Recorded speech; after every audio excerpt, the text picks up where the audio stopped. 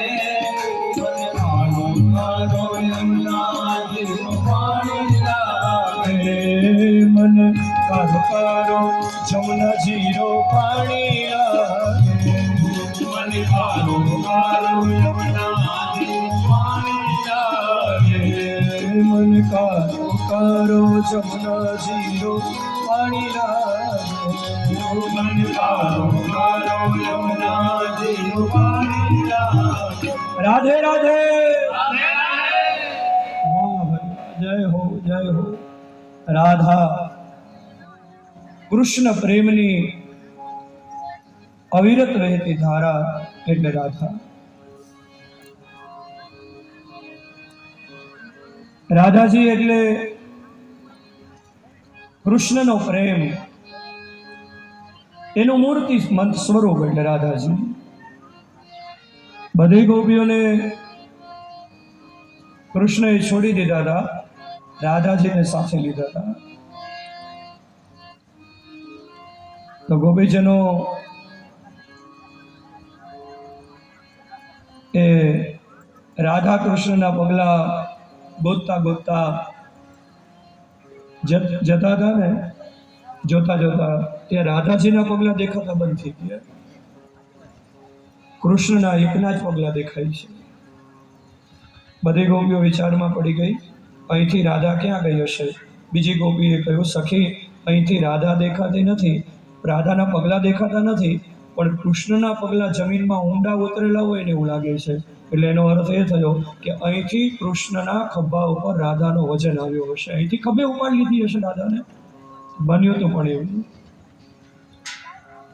આમાં લૌકિક ભાવ ન લાવશો. રાધા અને કૃષ્ણ નિકુંજમાં ચાલ્યા જતા હતા તો રસ્તામાં રાધાજીએ કહ્યું, કનૈયા હું થાકી ગઈ છું. કૃષ્ણએ કહ્યું, થાકી ગયા હોય તો થોડી વાર વિશ્રામ કરીએ. તો રાધાજીએ કહ્યું, એમ નહીં, હું થાકી ગઈ છું, એમ તું હજી થાક્યો નથી. કૃષ્ણએ કહ્યું, કાંઈ વાંધો નહીં, ચાલો. રાધાજીને ખભે બેસાડ્યા. રાધાજીને ખભે બેસાડીને કૃષ્ણ નિકુંજમાં ચાલ્યા જતા હતા ને, તો રસ્તામાં રાધાજીના મનમાં અહંકાર થયો. માતાજીને લીલા હતી. રાધાજીના મનમાં અભિમાન થયું, જો તો બધી ગોપીઓને છોડી દીધી પણ મને સાથે લીધી, મને કેવો કનૈયો વશ થઈ ગયો છે. તો રાધાજીને હવે અભિમાન આવ્યો. તો ભગવાને વિચાર કર્યો કે રાધા, તમે તો સાવ ફૂલ જેવા હળવા છો, પણ તમારા ઉપર આ અભિમાનનો ભમરો બેઠો છે એટલે હવે મને વજન લાગે છે. તો રાધાજીએ રમત કરતા કરતા રસ્તામાં એક ઝાડની ડાળી પકડી, ખભે બેઠા બેઠા. અને એ વખતે કૃષ્ણ થઈ ગયા અંતર ધ્યાન. રાધાજી ઝાડની ડાળી સાથે લટકતા રહી ગયા. રાધાજી ઝાડની ડાળી સાથે લટકતા રડે. જે બાજુથી રડવાનો અવાજ આવતો તો ત્યાં ગોપીઓ ગયા, રાધાજીને ઝાડની ડાળી સાથે લટકતા જોયા ને, બધી ગોપીઓ રાજી થઈ ગઈ. સારું થયું, અમને બધાને એકલા મૂકીને વહી ગઈ હતી, તારી આ દશા થાય. રાધાજી કે બધું પછી પેલા મને નીચે તો ઉતારો. બધી ગોપીઓએ કહ્યું, તો નીચે તો ઉતારીએ, પણ આ વગર ટેબલે તું આટલી બધી ઊંચી ડાળે પહોંચી કેમ? રાધાજી ગોપીઓને કે ટેબલ જ અંતર ધ્યાન થઈ ગયું છે, અને એના હિસાબે મારી આ દશા થઈ છે. પ્રયત્નપૂર્વક, યુક્તિપૂર્વક રાધાજીને ગોપીજનોએ નીચે ઉતાર્યા. એ વખતે રાધાજી છે ને, એ મા છે, કૃષ્ણ પિતા છે, ગોપી સંતાનો છે. ઘણી વખત સંતાનો અપરાધ કરે ને તો પિતા સંતાનને ખીજાય, પણ મા એવી દયાળુ હોય ને કે એને ખબર હોય કે આમાં વાંક સંતાનનો છે, છતાં એ સંતાનનો પક્ષ લઈને એના પિતાને ખીજાય કે ભાઈ એ તો નાનું બાળક છે, તમે મોટા, તમે તો સમજો. રાધાજીએ વિચાર કર્યો કે ગોપીજનોને અભિમાન થયું અને ગોપીજનો એ અભિમાનથી શ્રી કૃષ્ણે એને છોડીને વયા ગયા. પણ હું તો માં છું, મારે તો જરા વિચાર કરવો જોઈએ ને. એટલે અભિમાનની લીલા કરી અને રાધાજી રસ્તામાં રોકાઈ ગયા. અને એ વખતે રાધાજી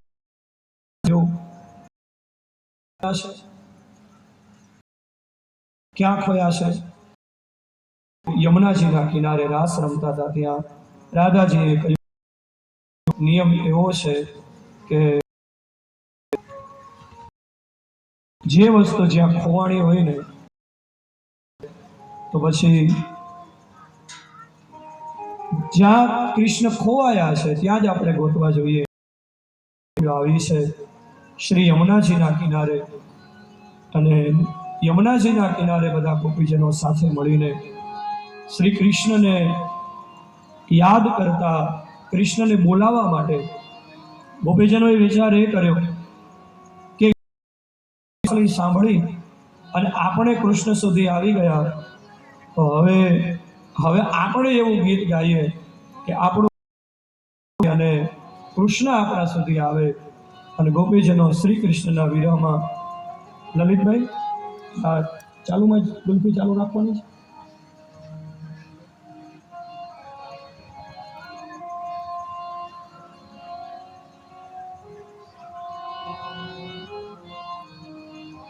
બધું પાણીમાં જાય. હા, પાછળ તો ખાઈ ગયા. હા, ઉપાડી ગયા. રેવા દઈ બીજા ક્યાં આવો.